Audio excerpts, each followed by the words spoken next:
There's no disagreement that we need action by our government, a recovery plan that will help to jumpstart the economy. That is not the settled opinion by a long shot. The Cato Institute put 200 economists on the full-page ad in the New York Times denouncing that. The Cato Institute. The Cato Institute, famous for being a libertarian think tank here in Washington. The Cato Institute, a nonprofit public policy research foundation, brought an ad in today's New York Times. 250 other economists who signed on this week to this ad in the New York Times and Washington Post. Took out a full-page ad in the New York Times. There was a full-page ad taken out by the Cato Institute. They've taken out a full-page ad in some major newspapers, in the Washington Post, in the New York Times, and Roll Call magazine. Cato Institute, libertarian research group. Not a big surprise, but they don't think government does things well, obviously. Full-page ad today in the Washington Post.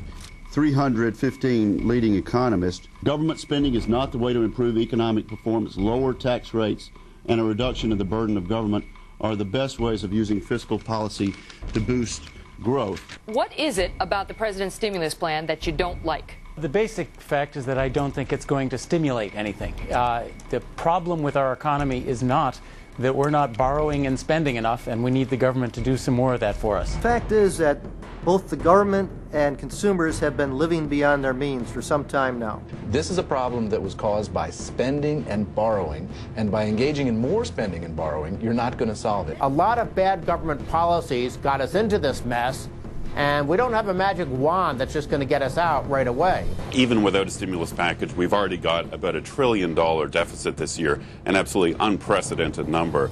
$1 trillion is a terrible thing to waste. They're pushing costs onto people in the future. And so this is not just an economics question. There's a real ethical or moral question here. When you borrow from Peter to pay Paul, you've got to pay Peter some interest. Government just doesn't work very well. We tried big spending under Bush. It didn't work.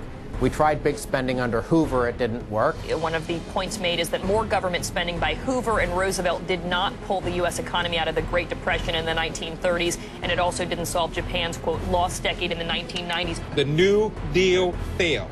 It prolonged the Depression. It deepened the Depression. If bigger spending and more intervention was a recipe for economic growth, then France should be an economic tiger and Hong Kong should be in the toilet. But instead, it's the other way around. I urge the president to call a meeting with leading economists such as these and get their views on what might work. The thing to do now is to cut taxes and reduce the size of government, not expand the size of government, which is what Obama and the Democrats want to do. What's ironic is that Obama promised to bring change, and yet he's giving us the same big spending interventionist approach as Bush. Government is the #1 growth industry. When you're spending other people's money, it's easy to grow, but you're growing at the expense of economic freedom and personal freedom. This is just basically wasting money.